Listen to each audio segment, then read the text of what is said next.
Olá, pessoal! Hoje nós vamos falar sobre o anel linfático de Waldeyer. O anel linfático de Waldeyer, ele é composto pelas seguintes estruturas: tonsila faríngea, também conhecida como adenoide, tonsilas tubáreas, que ficam ao redor das tubas auditivas, tonsilas palatinas ou amígdalas e tonsilas linguais. Então, essas estruturas formam um anel, que é o chamado anel linfático de Waldeyer. O anel linfático de Waldeyer, ele está numa posição estratégica na entrada dos tratos aéreo e digestivo, e ele excede de uma grande variedade de processos virais e bacterianos. Qual que é a função do anel linfático? Ele é um órgão linfático periférico relacionado à mucosa, com a função de coletar informação genética, e ele é constituído por aglomerações de tecido linfóide ao longo da orofaringe. Quais são as particularidades dessas estruturas?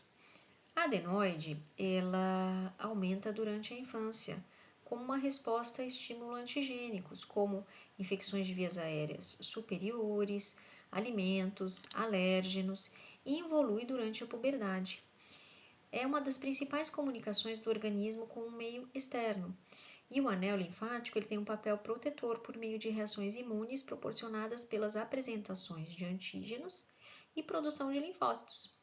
Existe uma dúvida sobre o tempo em que esses tecidos permanecem relevantes na imunidade dos pacientes. Está relacionado com riscos e benefícios da cirurgia. Não está definido ainda em que momento essa defesa deixa de ser significativa.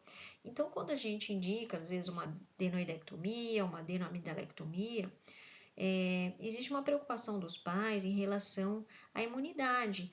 Por serem órgãos relacionados à defesa, existe esse receio quando a gente faz a cirurgia de retirar, né?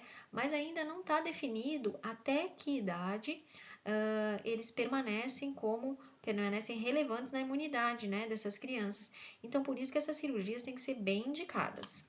Não, a gente tem que evitar cirurgias desnecessárias. Além disso, são células produtoras de imunoglobulina, e essa produção é maior entre 4 e 10 anos, e ocorre uma redução após os 20 anos de idade. Nesses tecidos existem bactérias saprófitas, né? E quando tem uma quebra de barreira mucosa ou uma deficiência imunológica, essas bactérias se tornam patogênicas. O que nós temos que observar, então, no exame físico, tá?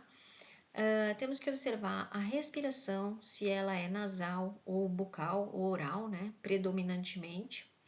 O tônus labial, musculatura orofacial, se ela é normal ou se ela é hipotônica, a voz, que normalmente quando há uma hipertrofia é uma voz hiponasal, né? Uma voz anasalada.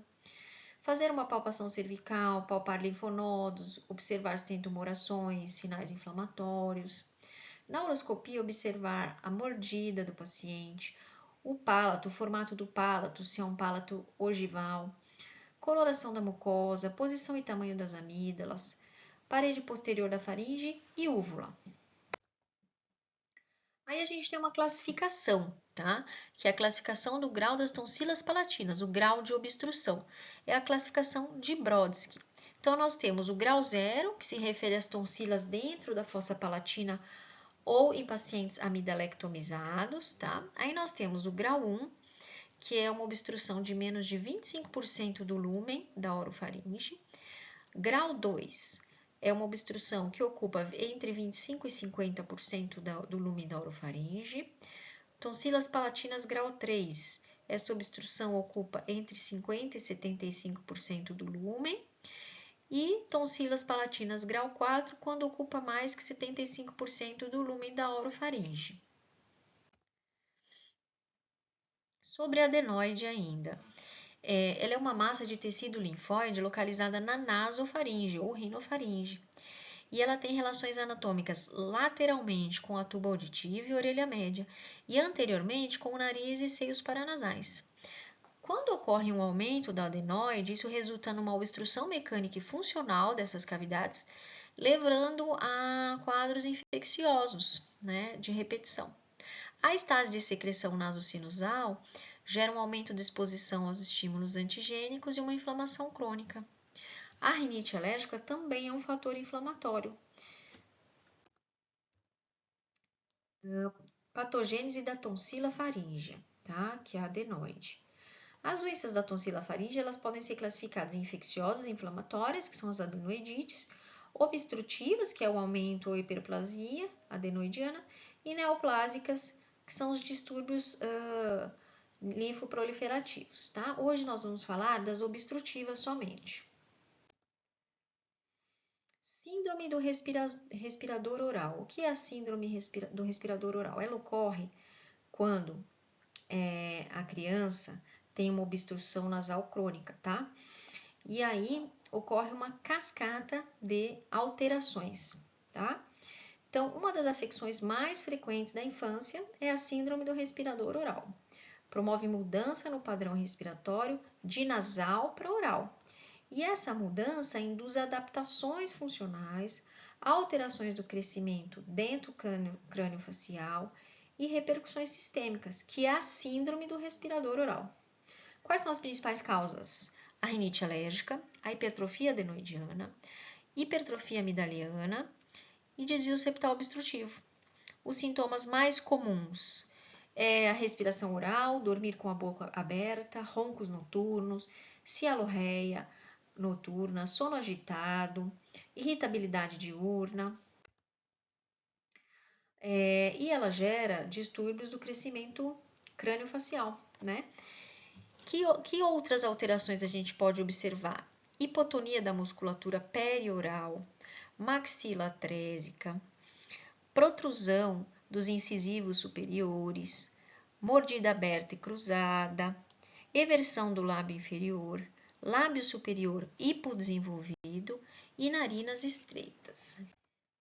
Então, esse aqui é o facies clássico, que é o que a gente chama de facies adenoidiano, né? Facies adenoidiana, aquela carinha típica da criança que tem hipertrofia de adenoide, tá? Então, a gente vê aqui, ó, uma hipotonia da musculatura orofacial, um encurtamento aqui do lábio superior, uma eversão do lábio inferior, olheiras, as narinas estreitas, né? E aqui no raio-x simples, a gente vê uma redução da coluna aérea, né? Um aumento da adenoide. O raio-x simples não é o melhor exame para diagnóstico, né? O exame padrão ouro aí é a nasofibroscopia. Mas eu coloquei aqui para ilustrar. Então, como eu já falei, as consequências aí são alterações craniofaciais, que é um crescimento desarmônico da face, como a gente viu na imagem anterior, alterações dentárias, como má oclusão, distúrbios do sono, apneia obstrutiva, déficit de crescimento, né, redução da secreção de GH. Por quê? Porque essa criança ela não tem um sono reparador, né? Então ocorre uma redução da secreção de GH à noite, né? Sintomas neurocognitivos como hiperatividade, irritabilidade, dificuldade de aprendizado, pelo mesmo motivo, é uma criança que não dorme bem.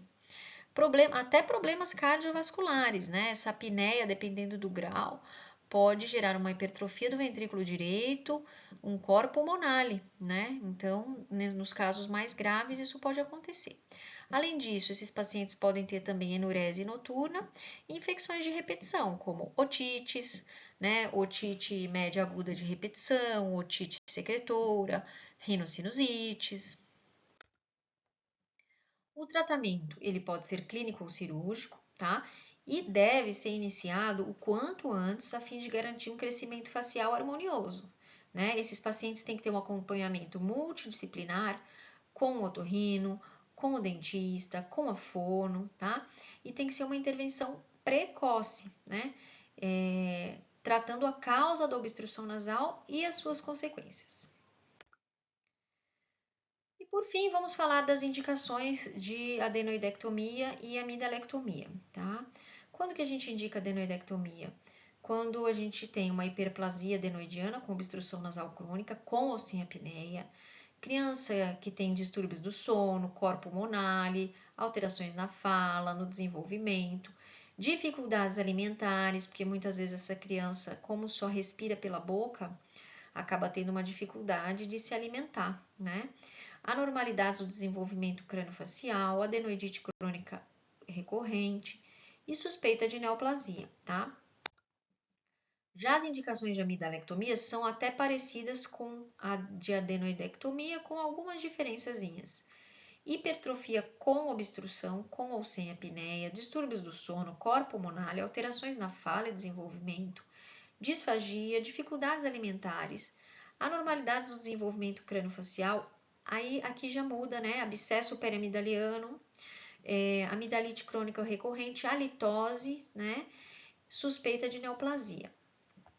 No caso das amidalites de repetição ou recorrentes, a gente tem essa classificação aqui, que são os critérios de Paradise, né? Critérios para indicação de amidalectomia, tá? Por amidalites recorrentes, que é pela frequência, 7 ou mais episódios em um ano, ou 5 ou mais episódios por ano em 2 anos consecutivos, ou 3 ou mais episódios por ano em 3 anos consecutivos. Estaria indicada a amidalectomia, no caso das amidalites recorrentes. Certo, pessoal? Qualquer dúvida, estamos à disposição. Obrigada!